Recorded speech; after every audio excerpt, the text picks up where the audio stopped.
Police were called to a Litchfield Park home on August 4th after 3 members of the same family could not be found.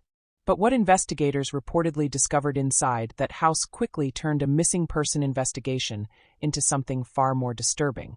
There was blood inside the home, and investigators reportedly found signs suggesting that someone may have tried to conceal what had happened. Then, 2 days later, police made a discovery in the backyard that changed everything. 2 human bodies were found buried on the property. And while investigators were trying to determine who those bodies belonged to, they were also searching for a member of the family. His name is Matthew Flores. He is 27 years old, and authorities believe he had already left the United States. So how did 3 people from the same family disappear? What happened inside that house? Who were the 2 people buried in the backyard? And why was Matthew Flores apparently gone before police arrived? Those are the questions surrounding a case that is still developing.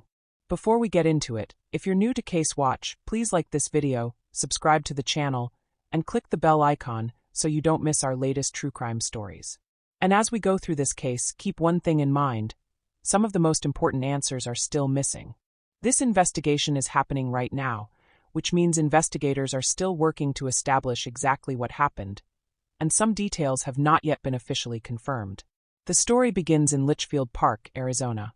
Litchfield Park is a community in Maricopa County, part of the Phoenix metropolitan area.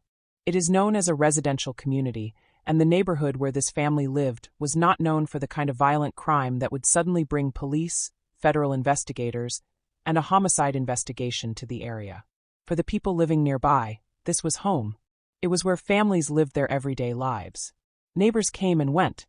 People drove through the streets. And like many residential neighborhoods, people sometimes knew their neighbors without necessarily knowing everything happening behind their front doors. That changed in early August.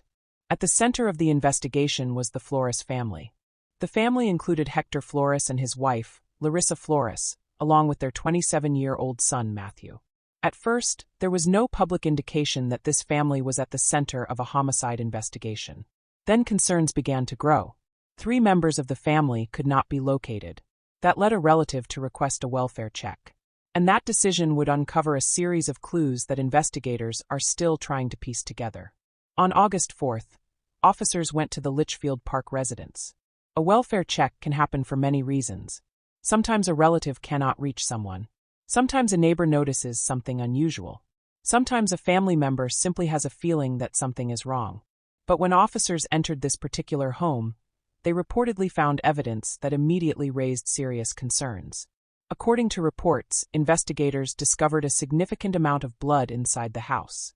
Blood by itself does not automatically prove a homicide, but the circumstances surrounding it made the discovery much more serious. Investigators reportedly found indications that someone may have attempted to conceal what had happened. That meant detectives were no longer simply asking, "Where are these people?" They were now asking a much darker question. What happened inside this house? And there was another problem. The 3 people investigators were trying to locate were all apparently missing. Hector was missing, Larissa was missing, and Matthew was missing. That created a complicated situation for detectives. Were the 3 people together? Had they left separately? Had something happened to the parents? And where was their son? Investigators began examining the home more closely. They were looking for anything that could establish a timeline. Anything that could tell them when the blood got there.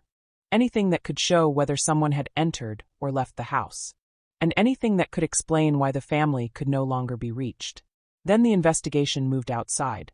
The backyard would become one of the most important parts of the case. On August 6th, 2 days after the welfare check, investigators discovered human remains buried on the property. 2 bodies. That discovery transformed the investigation. The missing person case was now being treated as a homicide investigation. But even with the discovery of the remains, detectives did not immediately have every answer. The identities of the 2 people had to be confirmed. Their cause of death had to be determined. And investigators had to establish when they died.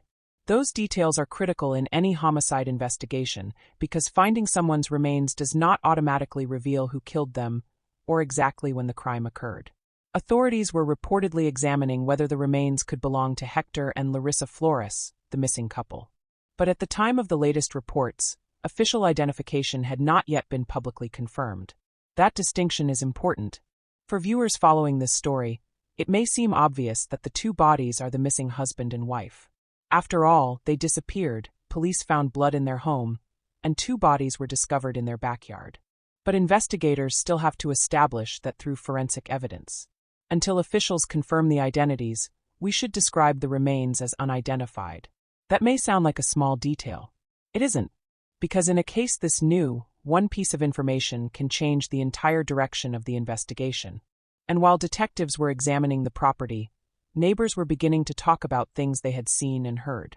One of the details that has drawn attention involves a neighbor who reportedly heard yelling around the home shortly before police became involved.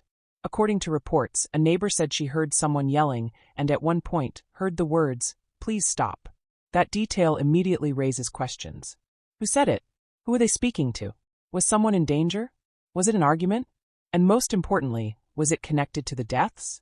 At this point, investigators have not publicly confirmed that the yelling was connected to the homicide. That means we have to be careful. It is a witness account. It is not proof of what happened. But investigators would certainly want to establish exactly when that sound was heard and whether it fits with the rest of their timeline. The timing could be extremely important. If detectives can determine precisely when the yelling occurred, they may be able to compare it with phone records, surveillance footage, vehicle movements, and other evidence. And that brings us to another part of the investigation. Police were reportedly asking neighbors for doorbell camera footage and information about vehicles that may have been near the home. That might seem routine, but in a case involving buried bodies, surveillance footage can become extremely valuable. A camera may capture a vehicle arriving. It may show someone leaving. It may record activity around the house that neighbors did not notice. It could even help establish whether someone was moving objects in or out of the property. Investigators therefore had to reconstruct the days leading up to the welfare check. Who was at the house? Who wasn't? When were the family members last seen? When did communication stop? Were there unusual vehicles? And when did Matthew Flores leave? That last question became particularly important. According to authorities, Matthew was believed to have left the United States before police conducted the welfare check. That does not by itself prove that he committed a crime. A person leaving the country is not evidence of guilt. But in the context of a homicide investigation involving his missing parents and two bodies discovered at the family home, investigators clearly wanted to find him and speak with him. And Matthew was no longer simply another missing family member. Authorities identified him as a suspect. The search for him expanded. Federal agencies became involved, including the FBI and U.S. Marshals. Authorities believed he had left the United States, making the investigation more complicated. Because now detectives were not simply searching neighborhoods around Litchfield Park. They were trying to determine where a person might have gone after leaving the country. And that creates another unanswered question. Where exactly did Matthew go? Authorities have not publicly disclosed a confirmed location where he is currently staying. They also have not publicly explained every detail of how investigators determined that he had left the United States. Those are important pieces of the story that investigators may eventually reveal. For now, what we know is that the search continued, and a U.S. Marshal publicly expressed confidence that Matthew would eventually be caught. The message from authorities was essentially that they believed locating him was a matter of time. But as of the latest reports, there had been no confirmed arrest. That means this case remains active. And investigators still have to answer several major questions. Who were the two people buried in the backyard? How did they die? When did they die? Who buried them? Was the blood inside the house connected to the deaths? Who attempted to clean or conceal evidence? And was anyone else involved? There is also the question of the third missing person. Matthew was part of the original group of 3 people reported missing. But as investigators discovered the bodies and focused on him as a suspect, the circumstances surrounding his disappearance became central to the investigation. If the bodies are confirmed to be his parents, then detectives will need to reconstruct the family's final days. That means looking beyond the backyard. They will need to examine phone records, financial activity, travel information, vehicle movements, surveillance footage, digital communications, and relationships. Because investigators are not simply trying to find out what happened. They are trying to build a timeline. And timelines are often what break homicide cases open.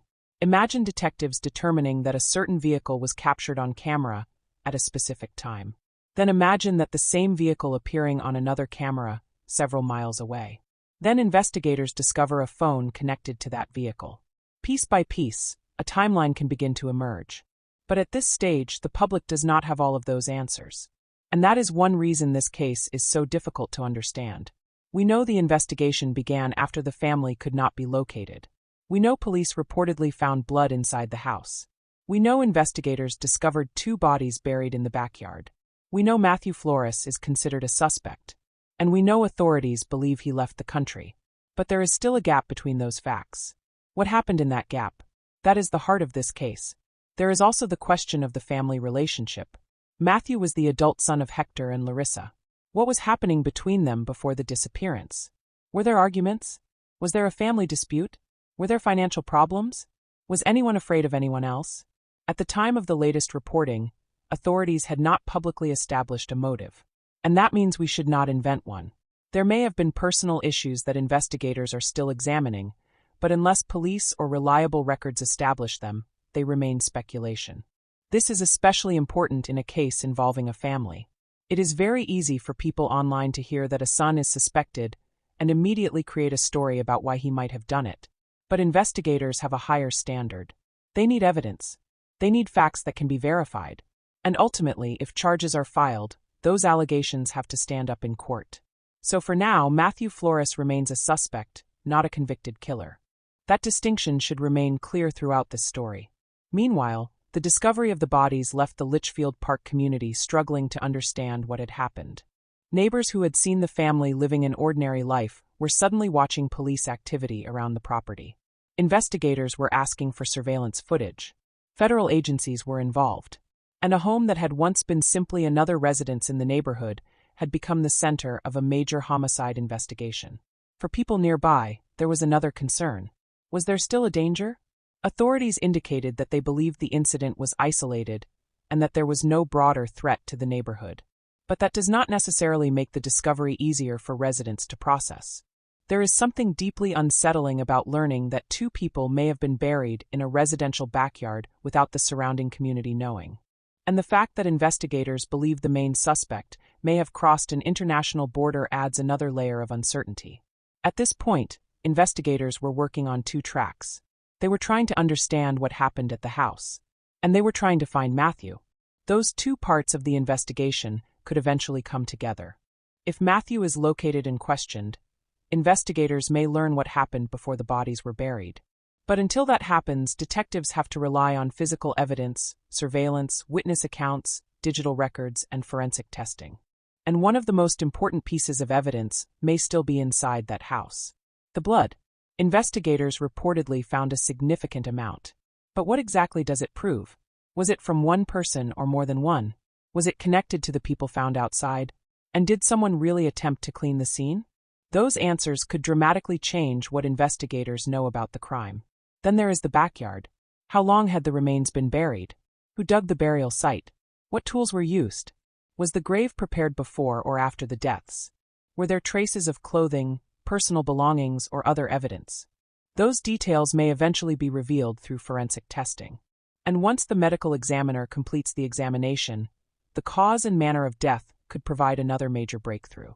If the deaths were caused by trauma, investigators may search for a weapon. If another cause is identified, that could completely change the theory of what happened. This is why the medical examiner's findings matter so much. The bodies can tell investigators things that witnesses cannot. They can help establish an approximate time of death. They can identify injuries. They can reveal evidence of defensive wounds. And they can potentially confirm the identities of the victims. But until those results are released, there is still uncertainty. And perhaps that uncertainty is what makes this case so compelling. Because right now we have pieces of a disturbing puzzle. A missing family. Blood inside a home. A neighbor who reportedly heard someone say, "Please stop." 2 bodies buried in a backyard. A son who authorities believe left the country. And a federal search for that son. But we still don't know exactly how those pieces fit together. And there is one question that investigators may be asking above all others. What happened during the final hours before the family disappeared? Because somewhere in those hours may be the answer to everything. The answer to why the blood was inside the house. The answer to who was buried outside. The answer to why the bodies were concealed. And perhaps the answer to why Matthew Flores left the United States. For now, investigators are still searching. The remains still needed official identification. The cause of death had not yet been publicly established, and Matthew Flores remained at large. But the investigation was moving forward, and if detectives can connect the evidence inside the house with what they found in the backyard, the picture could become much clearer. Until then, every piece of information matters. Every camera recording, every witness statement, every phone record, every forensic result, every movement made before the family disappeared. Because somewhere in that evidence could be the detail that finally explains what happened. And perhaps the most unsettling question is this: how long could two bodies have remained buried in that backyard before anyone discovered them? And what did the person responsible believe would happen if nobody looked closely enough? The answers may eventually come from the evidence. But one person who investigators believe could have critical information was still missing: Matthew Flores.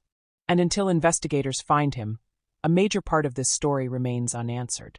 Yes, I'd make it much tighter while keeping it sounding like a real ending rather than a summary. After the two bodies were discovered, investigators began working to identify them and determine how they died. Medical examiner records appeared to match the ages of Hector and Larissa Flores, but officials had not yet formally confirmed their identities. Police were also examining the blood found inside the house, possible attempts to hide evidence, neighborhood surveillance footage, and witness accounts.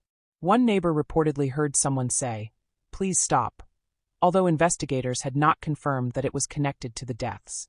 Meanwhile, Matthew Flores remained the main suspect. Authorities believed he had left the United States, and the FBI and U.S. Marshals were helping search for him.